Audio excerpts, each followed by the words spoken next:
Welcome to Relic of Stories. Tonight, we're diving into one of those little mysteries of everyday life that we never really think about. How on earth did people in ancient times wake up without alarm clocks?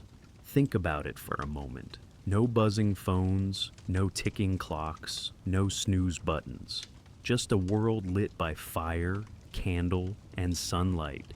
Yet, somehow, farmers rose with the dawn, monks woke for midnight prayers, and entire cities stirred into life right on time. In this story, we're going to explore the strange, clever, and sometimes hilarious ways people shook themselves awake in the past. From roosters crowing at the crack of dawn, to water clocks dripping away the night, to servants whose only job was to make sure their masters didn't oversleep. So, settle in, get comfortable, because we're about to uncover how people lived, how they slept, and most importantly, how they woke up, long before alarms ever existed. The dawn is nature's alarm. When we think of waking up today, the first sound that comes to mind is the sharp buzz of an alarm clock, or the glowing screen of a phone vibrating on a nightstand. But for thousands of years, people had no such machines. Their alarm was written in the sky. The rising sun was the most reliable clock in human history. Every morning, the first break of light spread across the horizon, painting the world in soft gold. For farmers, shepherds, monks, and travelers, this was not just beautiful, it was practical. It meant the day had begun. In the ancient world, life revolved around natural light. Most households had no candles, or only a few made from animal fat, which burned smoky and foul. So, when the sun went down, work ended, and when it came up again, work began. Sleep was not measured in hours, but in shadows. Imagine a farmer in ancient Egypt. As the Nile's waters receded, he rose with the first rays of dawn to till the damp soil.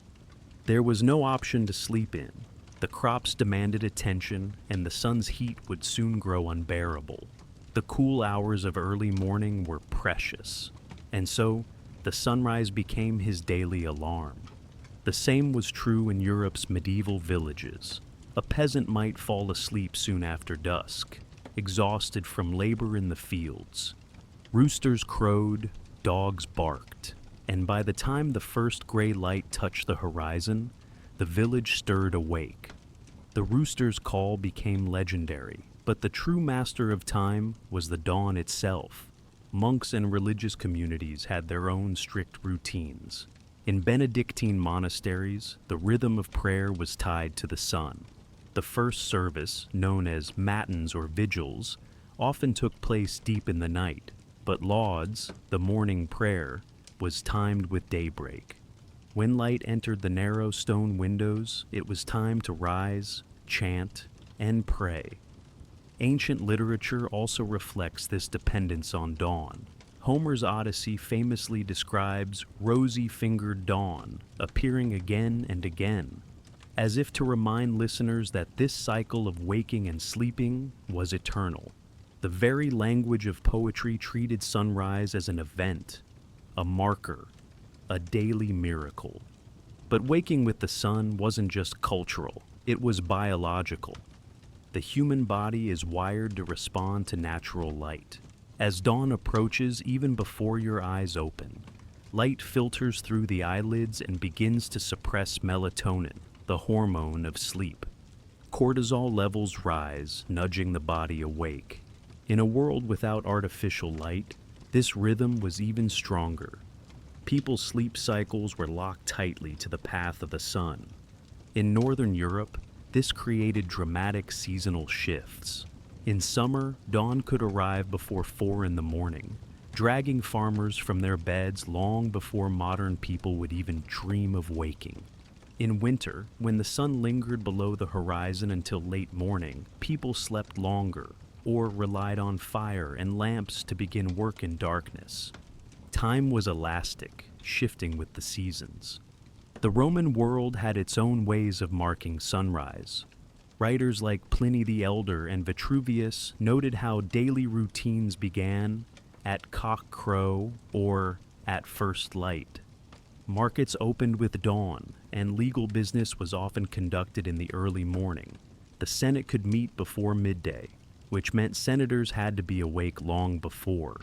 To oversleep was to fall behind in society. For many, the sun's rhythm was not gentle, it was demanding. Shepherds had to lead flocks out at first light. Travelers set out at dawn to avoid bandits and the dangers of night roads. Even soldiers moved with the sun, since armies often struck in the early morning, when their enemies were least prepared. Yet there was also comfort in this natural alarm. The predictability of dawn gave life a steady beat. You didn't need a clock on your wall or a bell by your bed. You simply trusted the horizon to brighten, and it always did. In some cultures, dawn was more than practical. It was sacred. In Vedic India, hymns were dedicated to Ushas, the goddess of dawn. She was seen as the bringer of light, life, and renewal, awakening both the earth and the human spirit. To rise at dawn was not just a routine, but a spiritual act. The Aztecs, too, aligned their rituals with sunrise. Priests greeted the first rays with offerings, knowing the sun's return was never guaranteed. Each dawn felt like a victory, the rebirth of the world. Waking with the sun was both survival and ceremony. Of course, not everyone loved it. Historical texts occasionally complain about the burdens of early rising. Roman satirists joked about clients waiting at their patron's door before dawn, yawning and shivering in the cold. The farmer's life was praised in poetry, but it was also recognized as grueling. Those golden hours were earned by fatigue. Still, there was little choice. Without lamps, without alarms, without the possibility of staying up until midnight with screens and electricity, people simply surrendered to the natural order. They fell asleep when the stars rose, and they awoke when the sun did. In a sense, dawn was the world's first and greatest alarm clock. It needed no winding, no gears, no batteries. It rang silently with light spilling over hills and valleys, creeping through shutters, falling across the faces of sleepers until they stirred.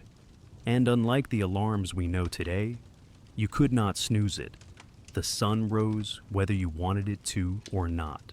Roosters, birds, and barking dogs. If the dawn was nature's silent alarm, then roosters were its noisy companions. Across nearly every ancient village on Earth, the cry of a rooster at sunrise became the sound that pulled people from their sleep. The rooster's call is hard to ignore.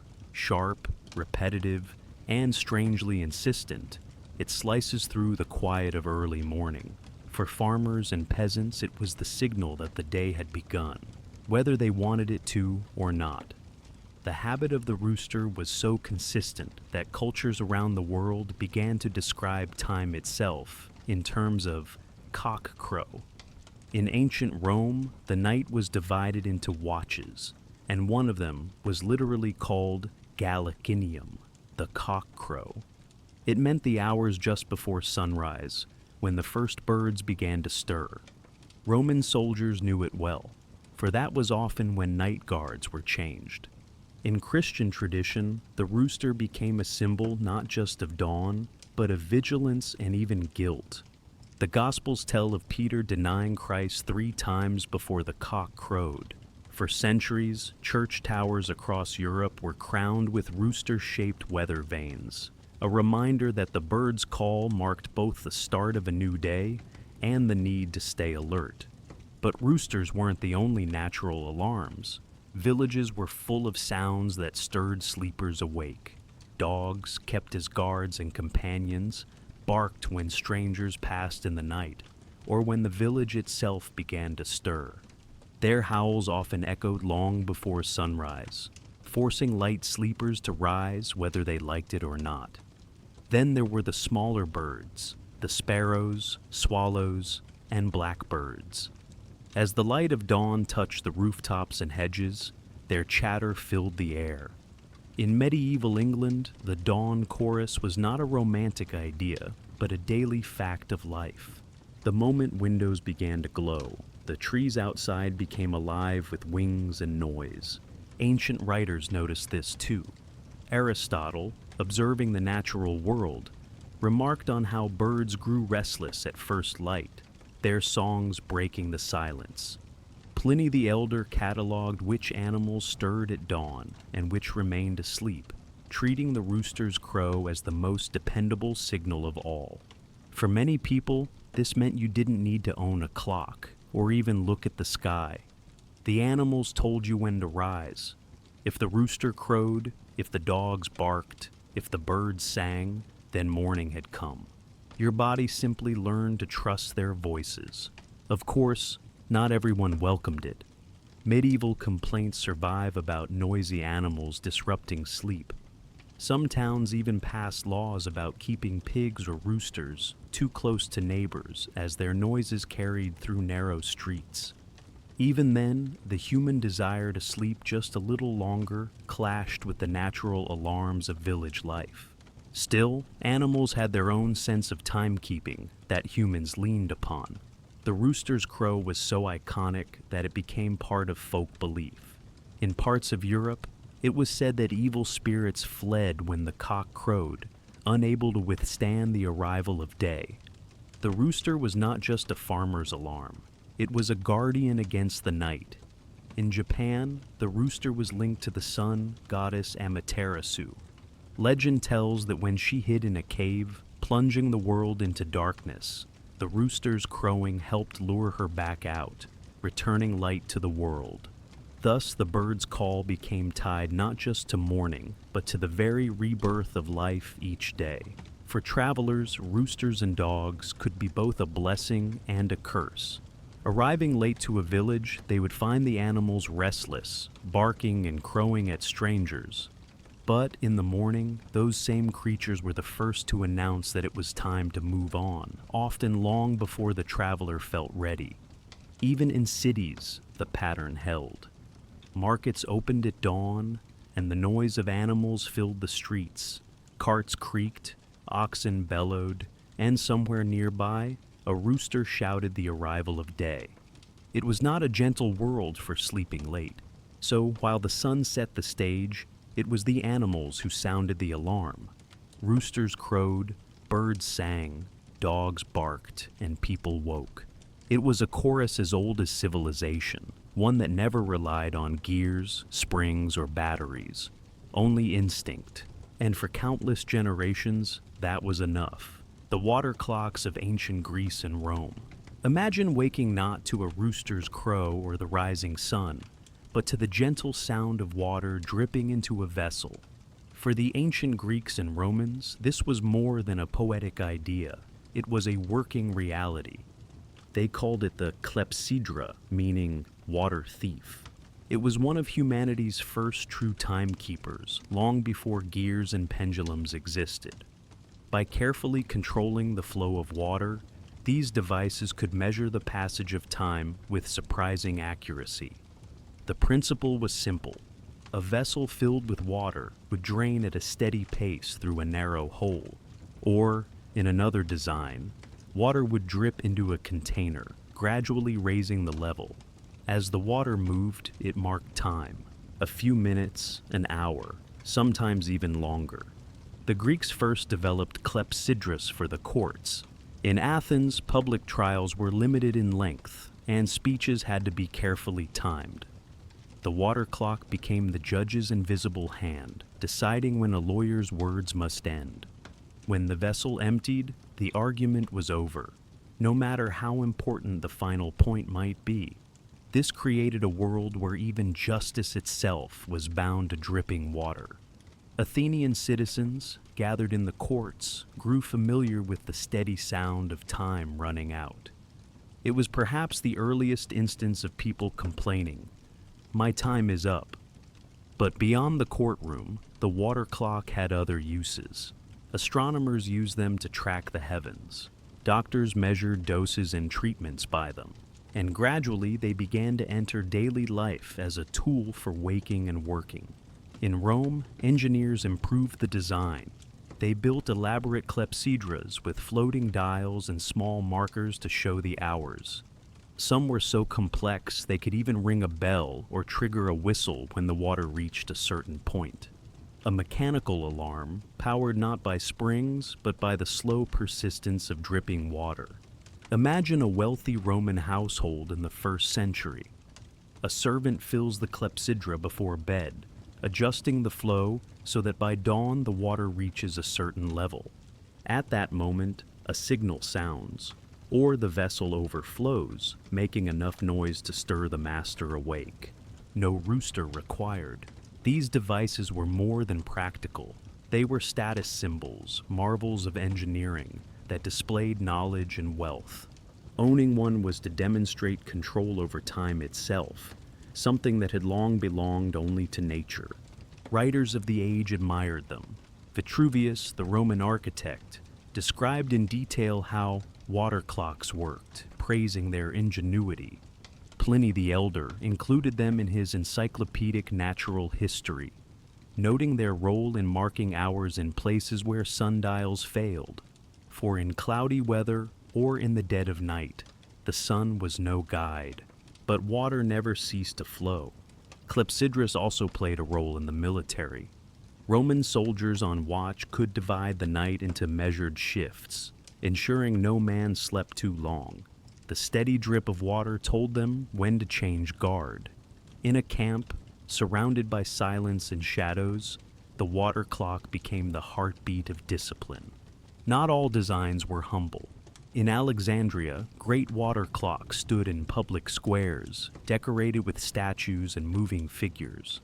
Some featured elaborate automata, birds that sang, doors that opened, even miniature chariots that rolled forward as time passed.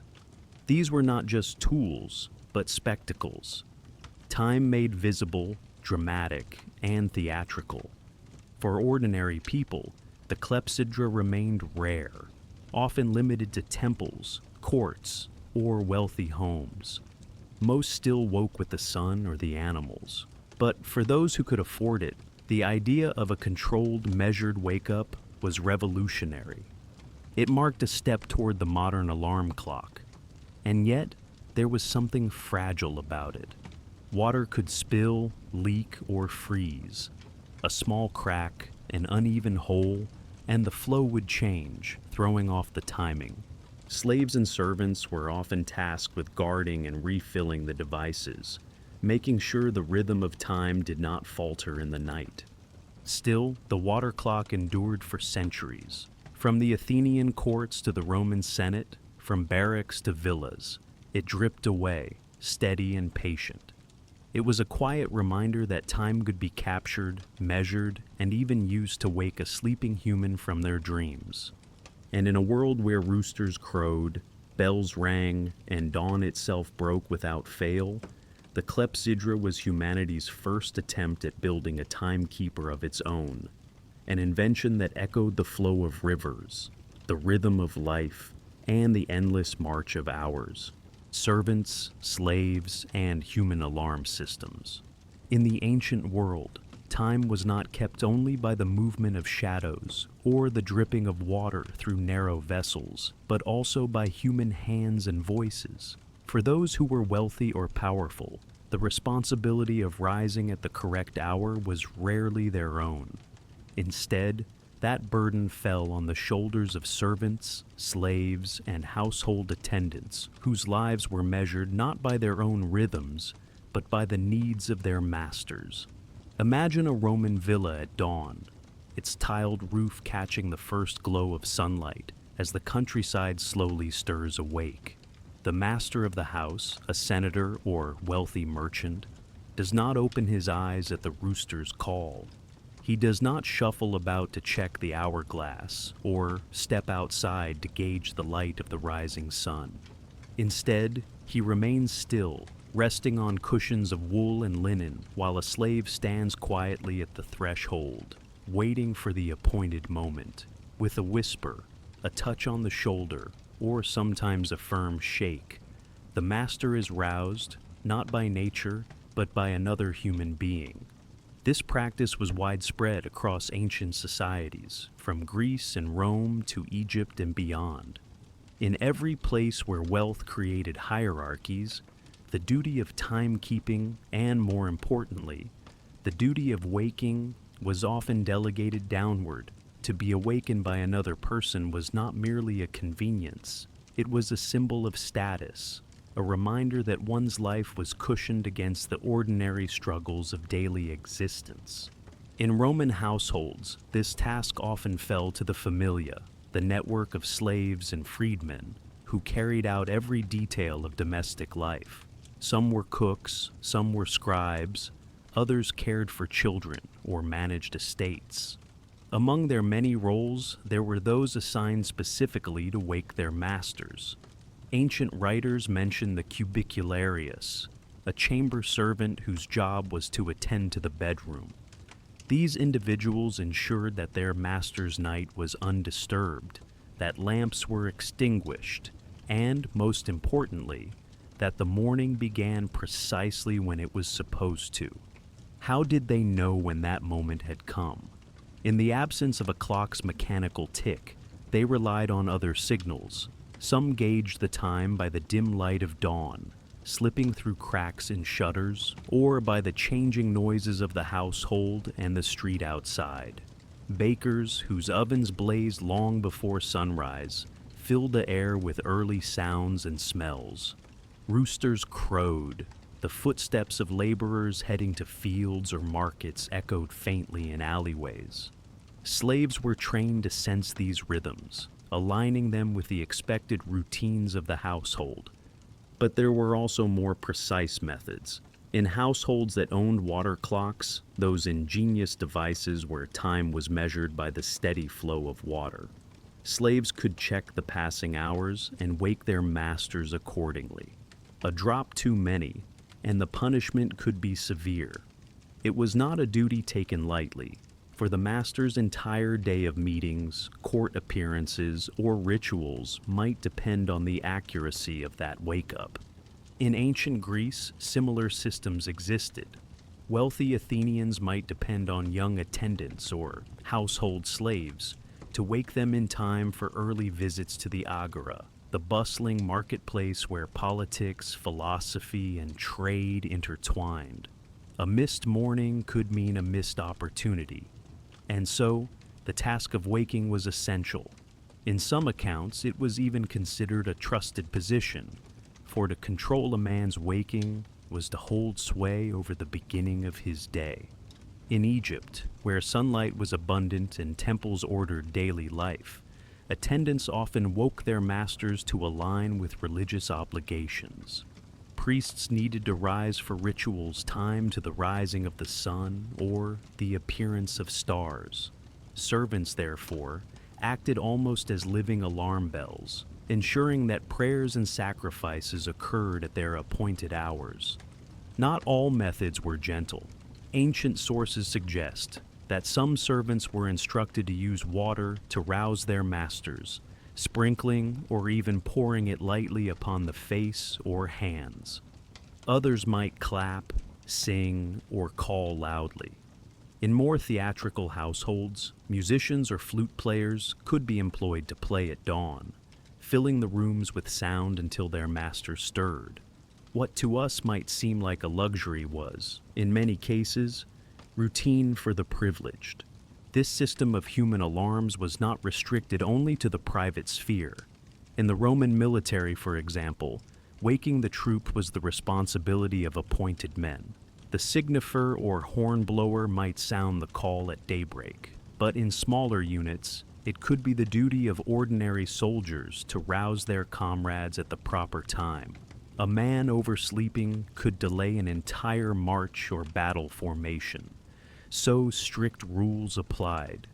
To fail at waking others could mean severe punishment, reminding us that in ancient times, the simple act of ensuring someone rose from sleep could carry the weight of life and death. Outside of Rome, in ancient China, human alarms also took distinctive forms. While mechanical clocks would later emerge in Chinese history, Earlier centuries relied on drum towers and watchmen who called out the hours of the night. Wealthy families, meanwhile, employed servants whose role was to wake the household according to custom, often in harmony with agricultural duties or official appointments. There is a fascinating duality in this practice. For the wealthy, being awakened by a servant meant freedom from the burden of timekeeping.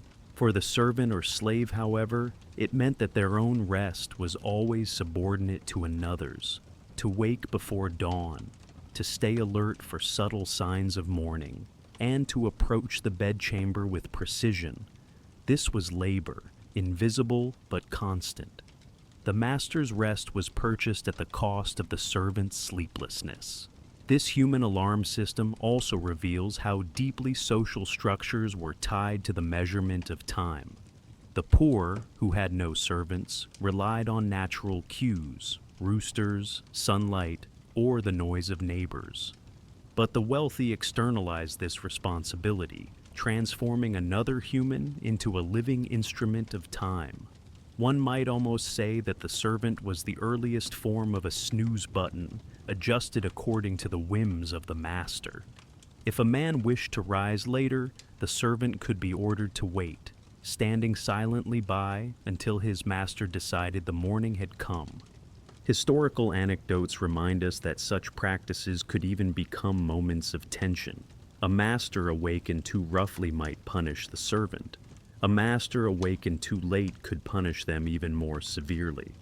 To wake another was a delicate art, balancing firmness with deference, precision with caution. Over centuries, this tradition continued, adapting to different contexts. In medieval monasteries, for example, monks acted as human alarms for one another, ensuring that all rose for the night offices and prayers. In later Europe, the practice evolved into the famous knocker-ups of the Industrial Revolution, paid individuals who walked the streets, tapping on windows with sticks to wake workers for their shifts. But in antiquity, it was often unpaid, enforced labor, an expectation rather than a profession. When we consider today how casually we press a button on a phone or set a digital clock, it is striking to remember that in the ancient past, waking up was an act embedded in relationships of power. To command someone else to manage your sleep was to assert dominance. To obey was to submit. The intimacy of it, another human entering your chamber, watching you sleep, touching you awake, was part of a larger system in which lives were ordered by hierarchy. And yet, in its own way, it was reliable. Water clocks could fail. Roosters could crow too early or too late. But a servant who knew his master well would learn the exact tone, touch, or phrase that worked best. This human adaptability was what made the system endure for centuries. Where machines stumble, people adjust. That was the ancient guarantee. Thus, the history of waking in antiquity is not only about devices or clever inventions, but about people. Behind every well-rested senator, every punctual merchant, and every priest who arrived on time for ritual, there was another figure, often unseen, whose task was to bridge the gap between sleep and duty.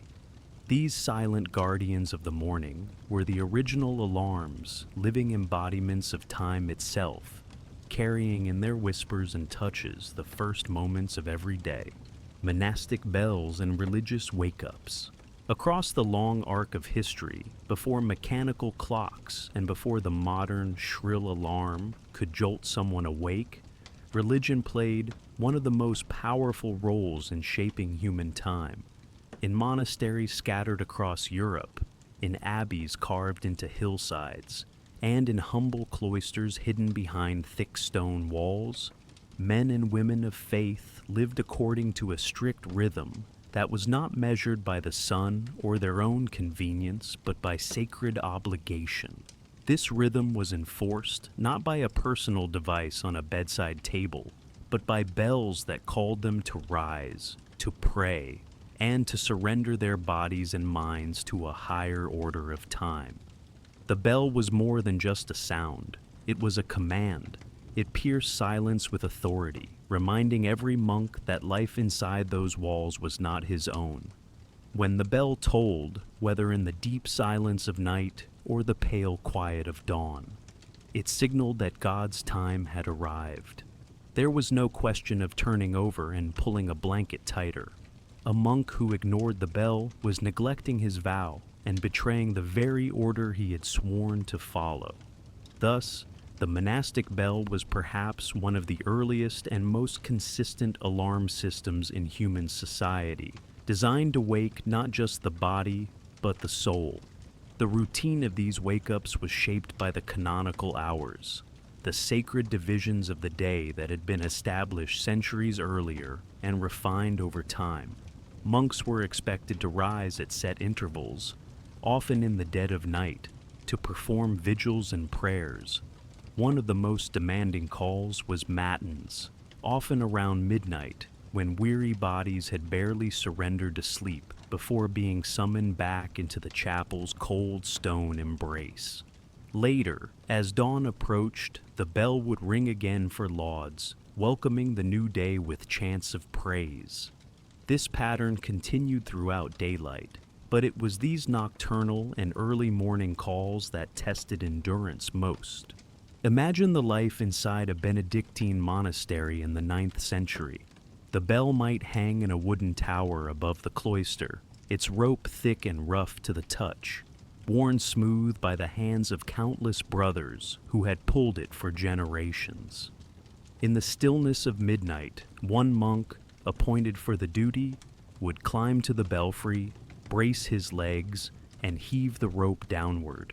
The sound would travel across the stone courtyards, echo through dormitories where rows of monks lay under coarse blankets, and seep into the ears of men who had been deep in sleep.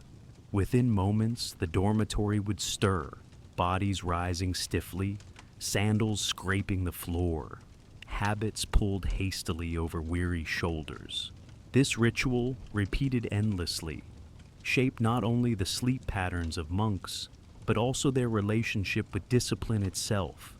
The very act of rising when the bell demanded was seen as a spiritual victory, a triumph of obedience over comfort. Sleep was a necessity, but it was never to be indulged in or idolized. By learning to wake at unnatural hours, monks trained themselves in vigilance, a constant readiness that mirrored their belief in being spiritually awake to God's presence. Over time, bells became not only a feature of monasteries, but also a feature of wider communities. In many medieval towns, it was the monastery or church bell that marked the beginning of the day for common people as well. Farmers working in the fields could hear the toll at dawn.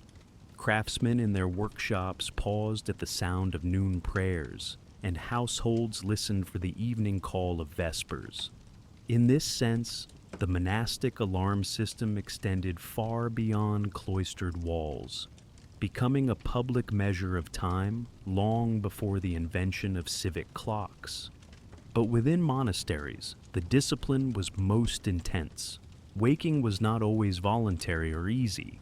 Records from monastic rules show that sleep was often short, sometimes deliberately restricted to train the mind in resisting bodily temptation. The rule of Saint Benedict, written in the 6th century, instructed monks to rise quickly at the call without delay. Let them hasten to the work of God with all speed, yet with gravity and modesty. These words made it clear that to hesitate, to linger in the warmth of bed, was a failing of character. Thus, bells were not only practical devices, but also instruments of moral pressure. The sound of the bell itself varied with place and era. In some monasteries, massive bronze bells were cast and hung in tall towers, their deep tones rolling across valleys. In smaller houses, simpler handbells might suffice, rung along corridors by a sleepy brother assigned the duty. In Eastern Christian monasteries, instead of bells, Wooden or metal boards called samantra were struck with hammers, producing a hollow, resonant rhythm that echoed strangely in the night. Regardless of the method, the effect was the same. A community stirred from slumber, bound together in a shared rhythm that no individual could ignore. It is worth imagining the psychological weight of this system. For monks, sleep was already scarce. Days were filled with work, study, and prayer, while nights were repeatedly interrupted by bells. To modern minds, such sleep deprivation would seem punishing, yet to them it was sanctifying. Fatigue was seen as a companion on the road to holiness, a reminder that the body was weak but the spirit could be strong. The bell's call was harsh but purifying, an alarm that tested their endurance daily. The wider society began to adapt to this model. As towns grew around monasteries, townsfolk themselves began to associate daily rhythms with the bells. In this way, religion effectively provided one of the first communal alarm systems, waking not only monks but entire communities to the flow of hours. Bells tolled for dawn, for work, for meals, and for prayers. Even when no one in a household owned a clock, the bells of the monastery or parish church ordered their lives. For centuries, this was the soundscape of Europe, the constant tolling, a reminder of time's passage and of duties owed. For the monks, however, bells remained deeply personal. Each ring carried not just sound, but meaning. Midnight bells whispered of vigilance, of the need to watch and pray. Dawn bells carried the promise of renewal and the light of Christ. Evening bells reminded them of mortality and the coming of night. The bells were alarms, but they were also sermons in sound, reminding the listener of why they rose, why they denied themselves sleep, and why obedience mattered more than comfort. If we think of alarm clocks today, we often resent them. We snooze, we complain, we long for more rest. For monks, the opposite was demanded. To wake instantly at the bell was to prove faithfulness. To hesitate was shameful. Thus, while bells served the practical role of waking, they also cultivated a mindset in which time itself belonged not to the sleeper, but to God. Even centuries later, when mechanical clocks began to spread, bells did not lose their place. Instead, clocks were often installed in bell towers so that their striking could still be heard throughout the land. The sound of the bell remained central to religious life, a link between ancient rhythms and the new age of timekeeping. In truth, the monastic bell was one of the most profound alarm clocks of history. It did not sit beside the bed, but hung high above, calling many instead of one. It was not designed for comfort, but for obedience. It marked not just the start of a day, but the cycle of devotion that governed an entire lifetime. Long before we groaned at the buzz of digital alarms, long before spring-loaded mechanisms chirped by the bedside, monks had already known what it meant to be pulled from warm slumber by a sound that was relentless, commanding, and impossible to ignore. And in those echoes, in the deep toll of iron, in the hollow strike of wooden boards, in the chorus of bells across medieval landscapes, lies the memory of a world where waking was not a private act, but a sacred duty. The knocker-ups of early history, long before the steady tick of alarm clocks became a familiar background sound in bedrooms, the responsibility of waking up in time for work or duty often fell to another human being. These figures, known as knocker-ups or knocker-uppers, emerged as a unique and almost whimsical solution to one of the most practical problems of life in pre-industrial and early industrial societies: how to reliably get out of bed on time. They were not machines, nor were they magical devices, but rather flesh and blood workers whose sole profession was to ensure that others did not oversleep. The role of the knocker-up was particularly prominent during the 19th and early 20th centuries in Britain and Ireland, although the idea existed in different forms much earlier. Before alarm clocks were inexpensive and reliable, and long before the snooze button became the bane of modern mornings, ordinary working people needed someone dependable to rouse them before dawn. Factories, mills, and mines demanded strict punctuality. Missing a shift could mean the loss of wages, or worse, the loss of employment altogether. For many, especially those living in the dense industrial towns of Lancashire, Manchester, or Dublin, hiring a knocker-up was not a luxury, but a necessity. The image of a knocker-up is vivid and memorable. Armed with a long pole, often made of bamboo or hickory, tipped with a soft piece of cloth or even wire, they would walk through narrow streets before sunrise. Moving silently between rows of brick houses, they sought out the small upstairs windows of sleeping workers. With a careful, practiced motion, they tapped gently on the glass panes until they saw movement inside. For higher windows, or for clients who lived several stories up, some knocker-ups used pea shooters or even short slingshots to ping the glass, not to break it, but to make just enough sound to rouse the sleeper. The service was personal and precise. A knocker-up might have dozens of clients on a single street, each requiring a wake-up at slightly different times, depending on their work schedules.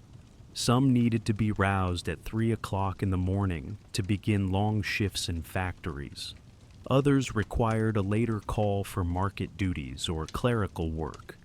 The knocker-up kept a mental map, or sometimes a little notebook, of who needed to be woken at which hour, moving briskly from one house to another in the darkness of pre-dawn. In many cases, they became as essential to the rhythms of a neighborhood as the lamplighter or the milkman. Unlike alarm clocks, which could fail if they wound down or malfunctioned, a knocker-up was reliable precisely because they were human. They would not stop tapping until they were certain that the person inside had stirred, opened the curtains, or given a sleepy wave to acknowledge the call. Their job was not finished until they had evidence that their client was truly awake. In this way, they acted as a kind of living guarantee, a contract between one person's livelihood and another's persistence. The origins of the profession stretched back further than the Victorian mills. Even in earlier centuries, towns and villages had traditions of human wake-up calls. Guards, watchmen, or parish beadles sometimes doubled as early morning callers. But in the industrial age, when vast populations began working under strict factory timetables, the knocker-up became an established trade of its own. It was especially common in working-class neighborhoods, where the margin for error in attendance was thin and every minute mattered. What is striking is that the knocker-up was not considered a demeaning or laughable role. On the contrary, it was seen as honest work. Many knocker-ups were women, particularly older women or widows, who could not take on grueling factory jobs but needed income. Others were men who combined the task with night watch duties or lamplighting. Children, too, sometimes participated, rousing neighbors before heading off to school. Payment was modest, usually a few pence per week, but steady enough to sustain those who worked diligently and built trust with their communities. There were, of course, complaints and quirks associated with the job. Some sleepers were notoriously difficult to wake, forcing the knocker-up to spend long minutes rapping at their windows while losing valuable time for other clients. Others, embarrassed by their dependents, might refuse to admit how many weeks they owed in payment. In crowded streets, there were occasional disputes between rival knocker-ups over territory, as each neighborhood's early risers became a valuable customer base. Yet, despite these challenges, the knocker-up endured for generations, becoming a familiar and almost beloved presence in the dawn hours. As the 20th century progressed, however, their role began to fade. Alarm clocks, once expensive luxuries, became more affordable and dependable. By the 1920s and 1930s, even working-class households could own one. Gradually, the human alarm was replaced by the mechanical one, and the rhythmic tapping on window panes gave way to the shrill buzz of clockwork bells.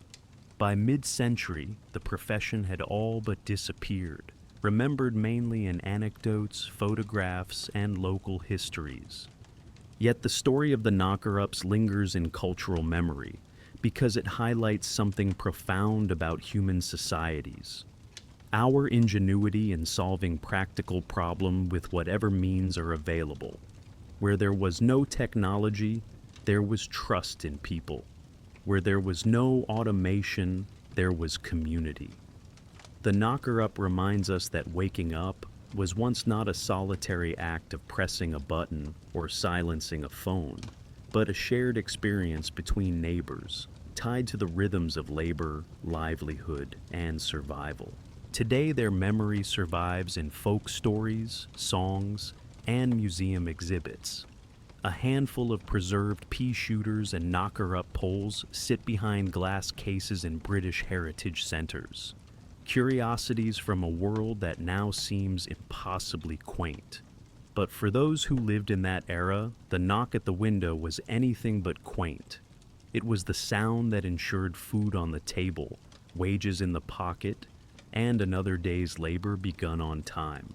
The knocker-ups may be gone, but they represent a bridge between a world of community-driven necessity and the clock-driven modernity we inhabit now. Their profession stands as a testament to the adaptability of ordinary people who found dignity and purpose even in the simplest of roles, making sure another person woke up in time to face the day. Trick methods, hunger, and uncomfortable beds. In an age before mechanical bells, ticking watches, or digital alarms glowing on a nightstand, the human body itself became the tool for timekeeping. People discovered, through trial and necessity, that hunger, thirst, and even discomfort could act as natural triggers to awaken them. The idea seems almost cruel to us today, but to ancient farmers, monks, merchants, and laborers, it was a practical and effective solution. When the rising sun determined survival, when missing dawn meant lost work or lost wages, one could not afford to sleep too long. One of the simplest yet harshest techniques was to deliberately go to bed hungry. If someone avoided eating their evening meal, the pangs of their stomach would rouse them before daylight. The gnawing emptiness served as a kind of internal alarm, sharper than any bell. For peasants who needed to rise with the cock crow to tend to fields or animals, this method ensured that the body's craving for food overpowered the mind's desire for sleep. Hunger, after all, is difficult to ignore. Even mild starvation produces restlessness, tossing, and shallow sleep, all of which push the sleeper toward waking at the first sign of dawn. This practice was especially common among workers whose livelihood depended on punctuality. In villages across medieval Europe, missing the morning's start could mean missing wages. A shepherd who overslept risked losing track of his flock. A mason or carpenter arriving late to the Lord's worksite could lose pay for the day. Food, already scarce, was too precious to waste on lateness. So, the body itself became the alarm. Eat less at night, wake earlier in the morning. Religious communities sometimes embraced hunger as well, though for very different reasons.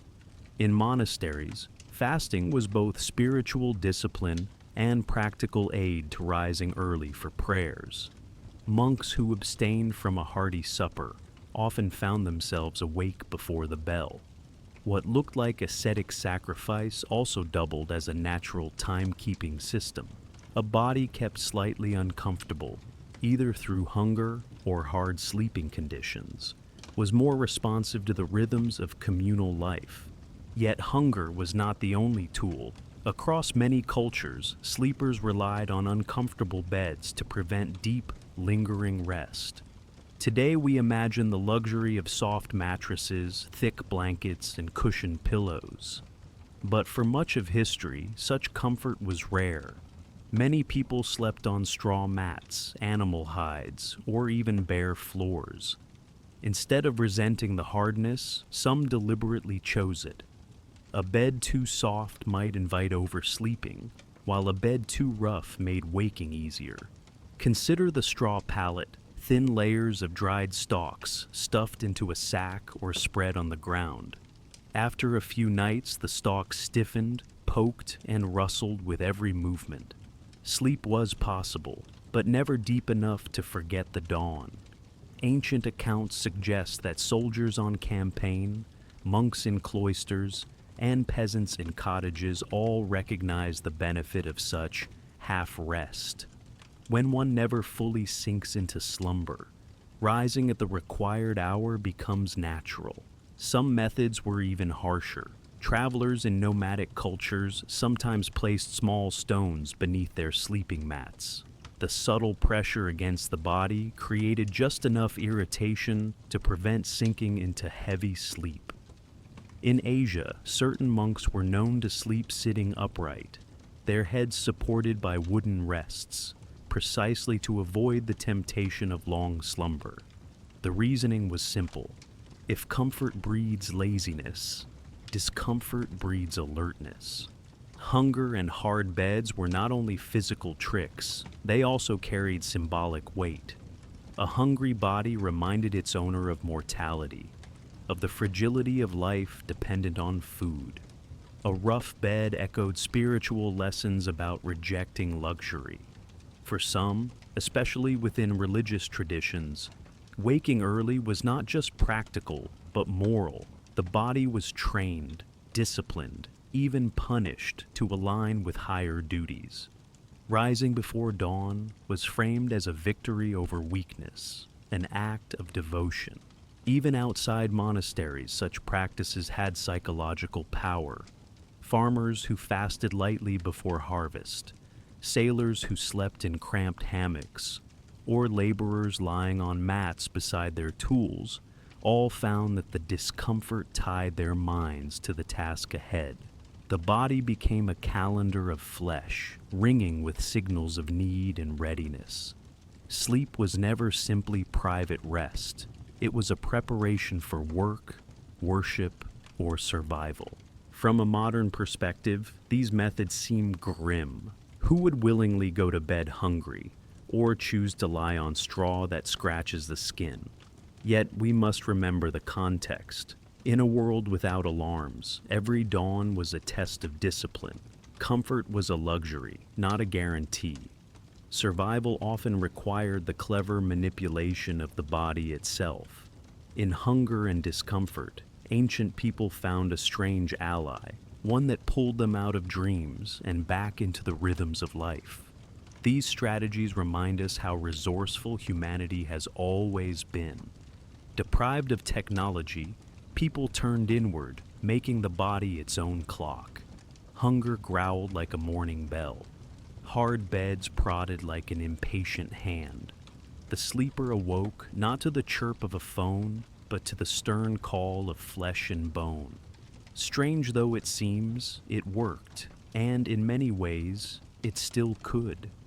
For who has not, at some time, been awakened by an empty stomach, or the ache of an uncomfortable mattress? The body remembers, as it always has, how to measure the hours without a machine. And that brings us to the end of tonight's journey. If this story kept you company, eased your mind, or helped you drift into a gentler place, then I'm truly glad you were here. This is what Relic of Stories is all about, bringing the echoes of the past to life in a way that feels safe, calm, and timeless. If you've found comfort here, if these stories help you sleep, inspire your imagination, or simply make the world feel a little softer, I'd love for you to stay a while. You can do that by subscribing so you never miss the next tale we uncover together. Until then, may your dreams be peaceful, your nights be quiet, and your heart be light. Good night, and I'll see you in the next story.